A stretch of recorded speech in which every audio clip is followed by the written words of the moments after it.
নমস্কাৰ সকলোকে নলেজ আসামৰ অন্য এটা ভিডিঅ'লৈ আপোনালোক সকলোকে স্বাগতম জনাইছোঁ। আমি পলিটি আৰু গভাৰ্নেন্সৰ ওপৰত এটা চিৰিজ আৰম্ভ কৰিছিলোঁ। তো সেই চিৰিজটোৰ অন্তৰ্গত এইটো আমাৰ 8 নম্বৰ ভিডিঅ' পলিটিৰ ওপৰত। ইয়াৰ আগৰকেইটা ভিডিঅ'ত আমি বিভিন্ন ধৰণৰ এক্টসমূহৰ বিষয়ে অধ্যয়ন কৰিলোঁ। উদাহৰণস্বৰূপে ইয়াৰ আগৰ ভিডিঅ'টোত আমি ইণ্ডিয়ান ইণ্ডিপেণ্ডেন্স এক্ট অফ 1947ৰ বিষয়ে পঢ়িলোঁ। আজি আমি এই ভিডিঅ'টোত অধ্যয়ন কৰিম যে আমাৰ কনষ্টিটিউশ্যনখন কেনেকৈ গঠিত কৰা হ'ল, বা এই কনষ্টিটিউশ্যনখন গঠন কৰাতে কেনেকুৱা ধৰণৰ ষ্ট্ৰেটেজি ফ'ল' কৰা হৈছিলে, আমাৰ লাৰ্জাৰ মাছৰ এম্বিশ্যনসমূহ কেনেকৈ তাত ইনকুলকেট কৰা হৈছিলে। তো এই সকলোবোৰ বিষয়ে আমি কি কৰিম, এই ভিডিঅ'টোত ডিটেইলছত অধ্যয়ন কৰিবলৈ চেষ্টা কৰিম। এতিয়া ভিডিঅ'টো আৰম্ভ কৰাৰ আগতে মই এটা আপোনালোকক কুৱেশ্যন সুধিব বিচাৰিছোঁ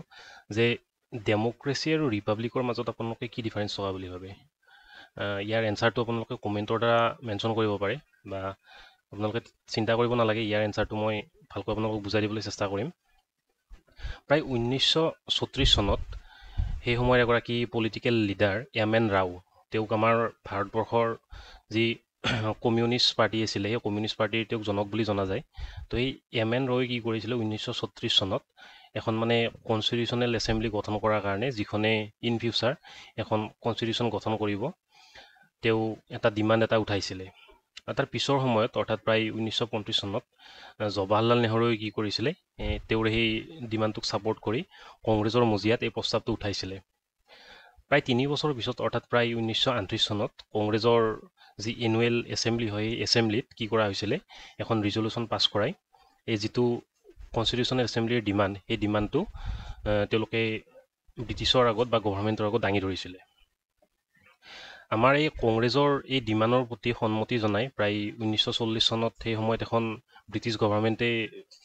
কি কৰিছিলে, মিছন এটা পঠাইছিলে বা অফাৰ এটা পঠাইছিলে, যিটোক আগষ্ট অফাৰ বুলি জনা যায়। এই সকলোবোৰ বিষয়ে আমি হিষ্ট্ৰীৰ ক্লাছত বিতংকৈ অধ্যয়ন কৰিম। তো এই আগষ্ট অফাৰত কি কৰিছিলে, আমাৰ গভৰ্ণমেণ্টৰ ব্ৰিটিছৰ গভৰ্ণমেণ্টৰ ফালৰ পৰা আমাৰ কংগ্ৰেছৰ যি দাবী আছিলে যে কনষ্টিটুৱেণ্ট এছেম্বলি এখন গঠন কৰিব লাগে, তো সেই দাবীটোত সন্মতি জনাই তেওঁলোকে কি কৰিছিলে, যে এনেকৈ প্ৰস্তাৱ এটা উত্থাপিত কৰিছিলে যে যেতিয়াই এই দ্বিতীয় বিশ্বযুদ্ধ শেষ হ'ব, কাৰণ তেতিয়া দ্বিতীয় বিশ্বযুদ্ধ অলৰেডি ষ্টাৰ্ট হৈ গৈছিলে, যেতিয়াই এই দ্বিতীয় বিশ্বযুদ্ধ শেষ হ'ব তাৰ পৰৱৰ্তী সময়ত কি কৰা হ'ব, এখন কনষ্টিটুৱেণ্ট এছেম্বলি গঠন কৰা হ'ব, যিখনে কি কৰিব, আমাৰ ভাৰতবৰ্ষৰ ইন ফিউচাৰ এপ্লাই হ'বলগীয়া আমাৰ সংবিধানখন গঠন কৰিব। তাৰ কাৰণে তেওঁলোকে চৰ্ত ধৰি দিছিলে কি, যে ইণ্ডিয়ান নেশ্যনেল কংগ্ৰেছৰ ফালৰ পৰা বা ভাৰতবৰ্ষৰ ফালৰ পৰা দ্বিতীয় বিশ্বযুদ্ধত ব্ৰিটেইনক সহায় কৰিব লাগে। তো কি হৈছিলে, যেতিয়া এই প্ৰস্তাৱটো বা আগষ্ট অফাৰটো আগবঢ়ালে ব্ৰিটিছ গভৰ্ণমেণ্টে ইণ্ডিয়ান নেশ্যনেল কংগ্ৰেছৰ আগত, তেতিয়া কি কৰিছিলে মুছলিম লীগে, কাৰণ তেওঁলোকৰ যি পাকিস্তানৰ গঠনৰ যি তেওঁলোকৰ দাবী সেয়া লাহে লাহে বাঢ়ি আহিবলৈ ধৰিছিলে। তেওঁলোকে কি কৰিছিলে, এই আগষ্ট অফাৰৰ যি এখন কনষ্টিটুৱেণ্ট এছেম্বলি গঠন কৰাৰ প্ৰপ'জেল, সেইটো তেওঁলোকে কি কৰিব ধৰিলে, তাৰ বিদ্ৰোহ কৰিব ধৰিলে, আৰু তাৰ ফলস্বৰূপে কি হ'ল, আগষ্ট অফাৰটো সম্পাদিত নহ'ল। তাৰপিছত কি হৈছিলে, ক্ৰিপছ মিছন পঠাইছিলে। তো ক্ৰিপছ মিছনতো সেই একেটা প্ৰস্তাৱে দাঙি ধৰা হৈছিলে। তো যদিওবা এটা কনচেনচাছ বেচিছত সেই অফাৰটো একচেপ্ট কৰিবৰ ফালে আগবাঢ়িছিলে ব্ৰিটিছ আমাৰ ইণ্ডিয়ান নেশ্যনেল কংগ্ৰেছে, কিন্তু বিভিন্ন ধৰণৰ টেকনিকেল দিশৰ পৰা সেইটো ইমিডিয়েটলি পচিবল হৈ উঠা নাছিলে। তাৰপিছত 1946 চনত কেবিনেট মিছনৰ যি প্ৰপ'জেল আছিলে, সেই প্ৰপ'জেল অনুসৰি কি কৰা হৈছিলে, আমাৰ ভাৰতবৰ্ষত পোনপ্ৰথমবাৰৰ বাবে এখন কনষ্টিটিউশ্যন এছেম্বলি গঠন কৰা হৈছিলে। এই মিছনখনত এইটো উদ্ধৃতি আছিলে যে যিখন কনষ্টিটিউশ্যন এছেম্বলি গঠন কৰা হ'ব, সেই এছেম্বলিখনত প্ৰায় 389জন মেম্বাৰ থাকিব। ইয়াত আপোনালোকে এইটো ফিগাৰ মনত ৰাখি থৈ দিব, 389জন মেম্বাৰ থাকিব। আৰু ইয়াৰে কি কৰা হৈছিলে, ছিটসমূহ আমাৰ ইণ্ডিয়ান নেশ্যনেল কংগ্ৰেছ, তাৰপিছত মুছলিম লীগ, তদুপৰি বিভিন্ন ধৰণৰ যি প্ৰিন্সলি ষ্টেট আছিলে, সেই প্ৰিন্সলি ষ্টেটসমূহৰ মাজত কি কৰা হৈছিলে, বিভক্ত কৰা হৈছিলে। তো এই মিছনটোত এইটো মেনশ্যন কৰা হৈছিলে যে যিসমূহ ব্যক্তি এই কনষ্টিটুৱেণ্ট এছেম্বলিৰ মেম্বাৰ হ'ব, তেওঁলোকক কি কৰা হ'ব, ইনডাইৰেক্টলি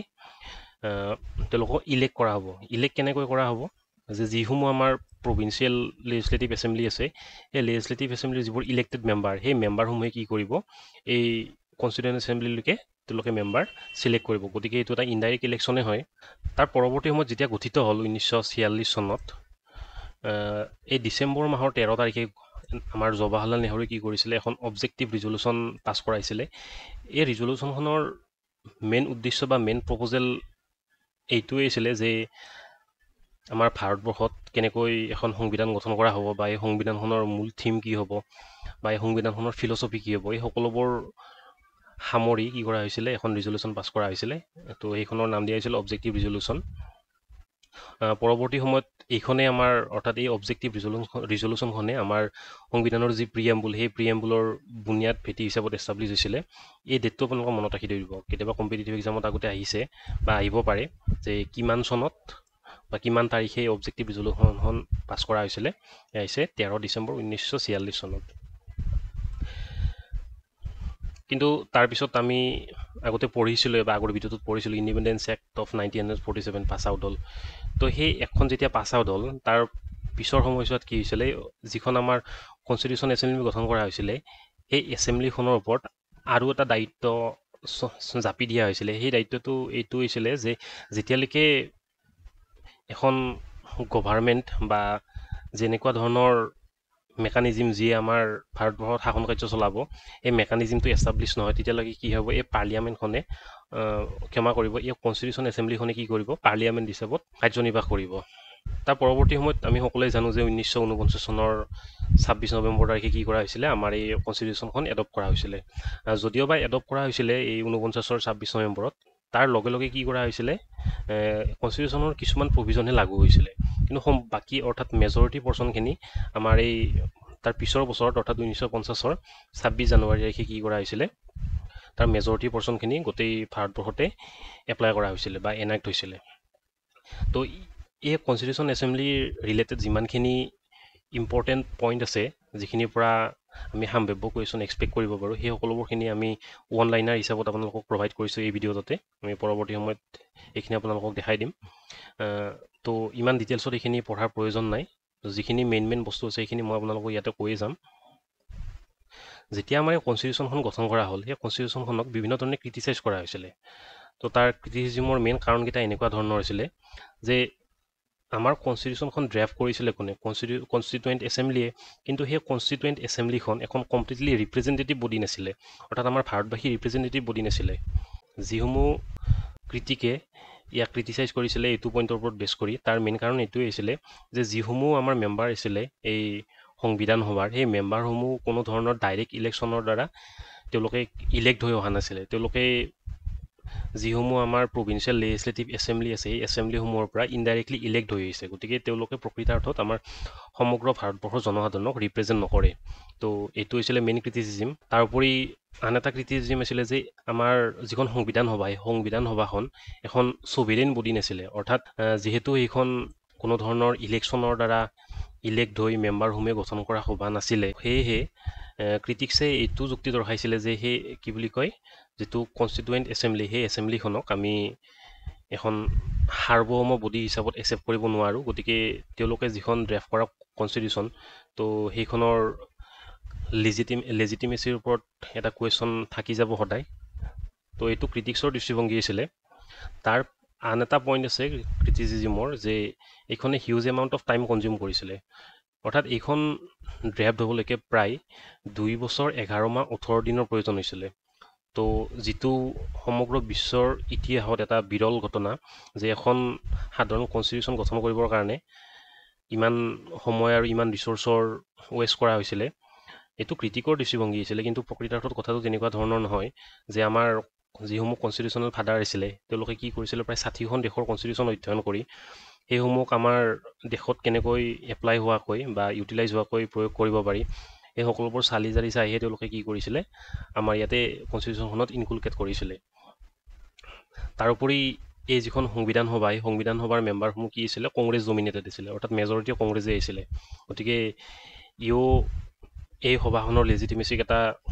কুৱেশ্যন কৰাৰ থল থাকি যায়। আৰু তদুপৰি হিন্দু ডমিনেটেড আছিলে, অৰ্থাৎ মেজৰিটি অফ এই সংবিধানৰ মেম্বাৰসমূহ কি আছিলে, হিন্দু আছিলে। তো এয়া যি কি নহওক, এয়া আপোনালোকৰ আগত জাষ্ট লক্ষ্মীকান্তৰ যিকেইটা পইণ্ট আছিলে সেইকেইটা আপোনালোকক দাঙি ধৰিছোঁ এটা আনবায়াছ ৱেত। তো আমি যদি কনষ্টিটিউশ্যনৰ কথা কওঁ বা কনষ্টিটিউশ্যনৰ কথা মনলৈ আহে, তেতিয়াহ'লে এটা কুৱেশ্যন আমাৰ মনলৈ অহাটো খুবেই প্ৰয়োজন, যে কনষ্টিটিউশ্যন মানে কি হয়। যদিহে একেবাৰে চিম্পুল লেমেন লেংগুৱেজত ক'বলৈ যোৱা যায়, তেতিয়াহ'লে কনষ্টিটিউশ্যনৰ মিনিংটো এইটো হৈছে যে ছুপ্ৰিম ল অফ লেণ্ড, অৰ্থাৎ যিকোনো এটা পাৰ্টিকুলাৰ টেৰিটৰীত য'ত এখন কনষ্টিটিউশ্যন লাগু হয় সেই টেৰিটৰীৰ ভিতৰত যিসমূহ এক্সিষ্টিং ল আছে সেই লসমূহৰ ভিতৰত সুপ্ৰিম যিটো ল সেই লটো হৈছে কনষ্টিটিউশ্যন অৰ্থাৎ কনষ্টিটিউশ্যনৰ ওপৰত কোনো নাই তো ইয়াতে যি ধৰণৰ গভাৰ্নেন্সৰ মেকানিজিমেই হ'ব বা গভাৰ্ণমেণ্টেই হ'ব সেই সকলোবোৰে কি হয় এই কনষ্টিটিউশ্যনে যিসমূহ মানডেট তেওঁলোকক প্ৰভাইড কৰিছে সেই মানডেটৰ ওপৰত বেছ কৰি তেওঁলোকে কি কৰিব লাগিব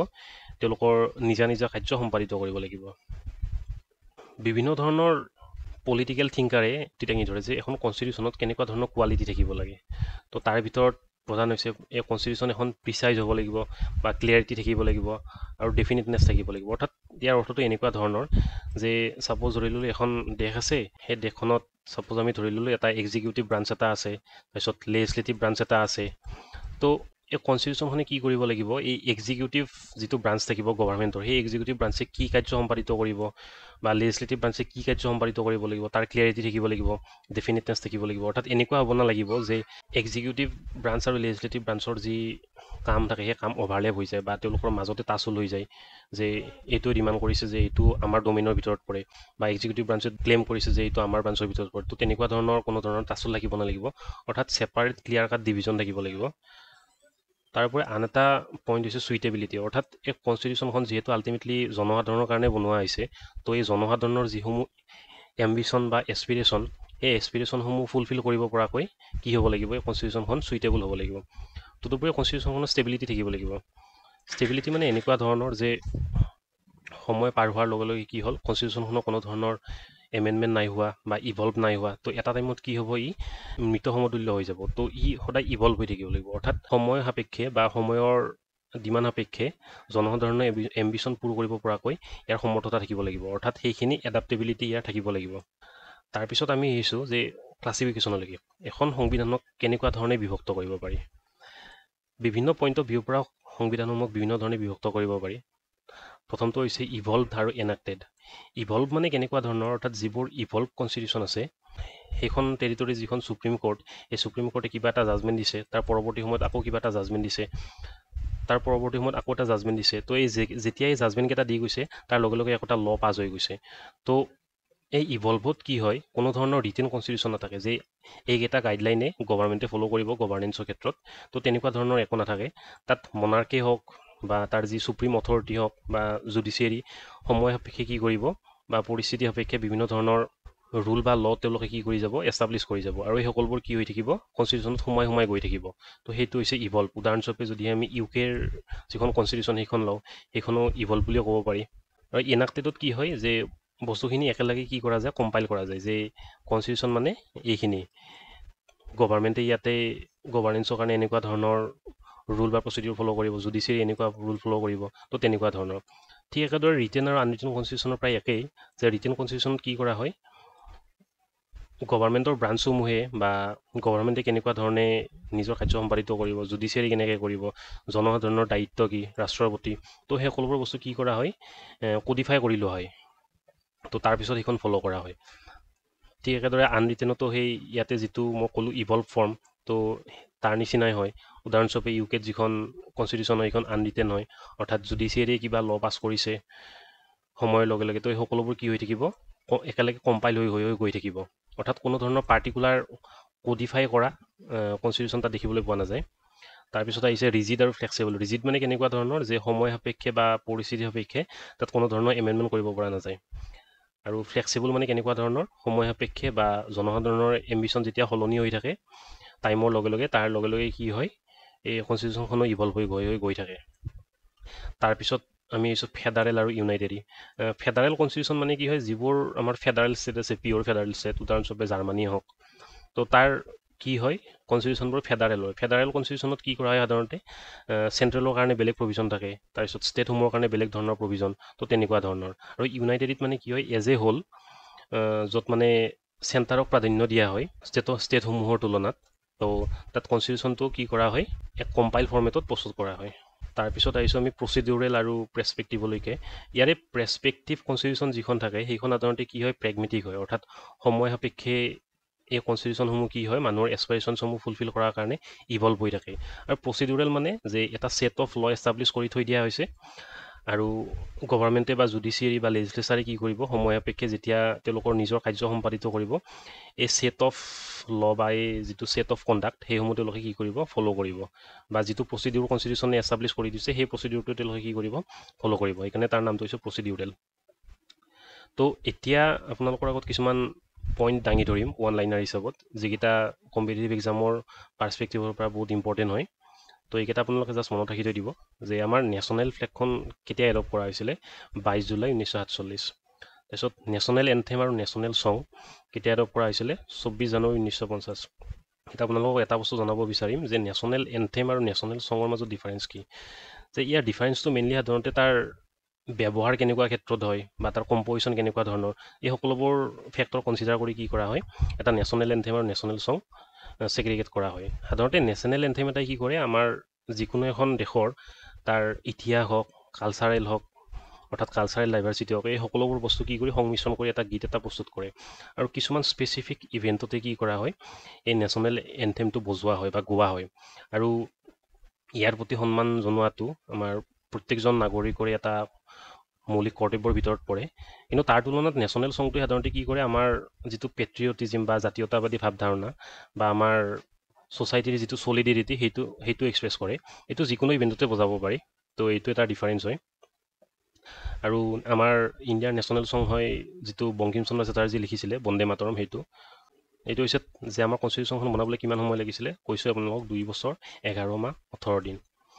তাৰপিছত ইয়াতে আপোনালোকৰ লগত কেইখনমান কমিটি দাঙি ধৰিছোঁ এই কমিটিখনৰ চেয়াৰমেন কোন আছিলে আগতে বহুতকেইটা এক্সামত আহিছে তো বহুত ইম্পৰ্টেণ্ট হয় তো এইকেইটা আপোনালোক মনত ৰাখি থৈ দিব যে ইউনিয়ন পাৱাৰ কমিটি অৰ্থাৎ ইউনিয়নৰ ওচৰত কিখিনি পাৱাৰ থাকিব তাৰ ৰিলেটেড যিখন কমিটি গঠন কৰা হৈছিলে ডিছকাছ কৰিবৰ কাৰণে তাৰ চেয়াৰমেন আছিলে জৱাহৰলাল নেহৰু তাৰপিছত ইউনিয়ন কনষ্টিটিউশ্যন কমিটি তাৰো নেহৰু হৈছিলে তাৰপিছত প্ৰভিন্সিয়েল কনষ্টিটিউশ্যনেল কমিটি তাৰ আছিলে চৰ্দাৰ পেটেল ড্ৰেফটিং কমিটি তাৰ চেয়াৰমেন আছিলে আম্বেদকাৰ তাৰপিছত advisory committee on fundamental rights minorities tribal and excluded areas তাৰ চেয়াৰমেন আছিলে বল্লভভাই পেটেল আৰু এইখিনিতে আপোনালোকক কৈ থৈ দিওঁ যে এই যিখন কমিটি আছিলে এই কমিটিখনৰ আণ্ডাৰত আকৌ 5খন ছাব কমিটি আছিলে আৰু সেই এখন কমিটি যাৰ নাম আছিলে north east frontier tribal areas and Assam excluded and partially excluded areas sub committee এইখনৰ চেয়াৰমেন আছিলে আমাৰ অসমৰ প্ৰাক্তন মুখ্যমন্ত্ৰী গোপীনাথ বৰদলৈ তাৰপিছত ৰুলছ অফ প্ৰচিডিউৰ কমিটি এইখনৰ চেয়াৰমেন আছিলে Rajendra Prasad state committee Jawaharlal Nehru steering committee Rajendra Prasad এইকেইটা মুখস্থ কৰি থৈ দিব আপোনালোকে যেতিয়া আমাৰ কনষ্টিটিউশ্যনখন কি কৰা হৈছিলে এডপ্ট কৰা হৈছিলে সেই সময়ত আমাৰ কনষ্টিটিউশ্যনখনত 395টা আৰ্টিকল আৰু 8টা স্কেডিউল আছিলে আৰু তাৰ প্ৰিএম্বুলটো একেবাৰে শেষত গ্ৰহণ কৰা হৈছিলে যেতিয়া আৰু আমি আপোনালোকক ক'লোঁ যে 1949 চনৰ 26 নৱেম্বৰত আমাৰ কনষ্টিটিউশ্যনখন এডপ্ট কৰা হৈছিলে তো 2015 চনত কি কৰা হৈছিলে গভৰ্ণমেণ্টে ডিচাইড কৰিলে যে আমাৰ 26 নৱেম্বৰ যিটো দিন সেইটোক সংবিধান দিৱস হিচাপত আমি চেলিব্ৰেট কৰিম তো এইটো এটা ইম্পৰ্টেণ্ট পইণ্ট হয় মনত ৰাখিব যেতিয়া আমাৰ কনষ্টিটিউশ্যনখন গঠনৰ পদক্ষেপ গ্ৰহণ কৰা হৈছিলে তো কনষ্টিটিউশ্যনৰ এখন চিম্বল লোৱা হৈছিলে আৰু এই চিম্বল আছিলে এলিফেণ্ট তাৰপিছত কনষ্টিটিউশ্যনেল এডভাইজাৰ আছিলে আমাৰ BN ৰাও তাৰপিছত secretary of constituent assembly HBR Iyengar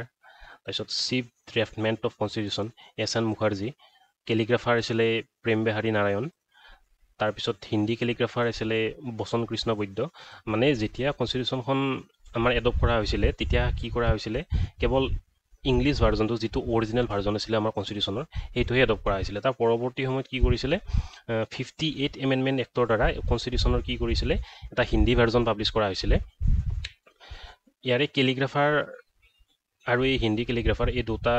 আগতে আহিছে কিন্তু বহুতবাৰ মনত ৰাখি থ'ব ভালকৈ তো আজিলৈ ইমানখিনি আছিলে তো এতিয়া আপোনালোকক এটা কুৱেশ্যন দিব বিচাৰিম যে আমাৰ নেশ্যনেল ফ্লেগখন কেতিয়া এডপ্ট কৰা হৈছিলে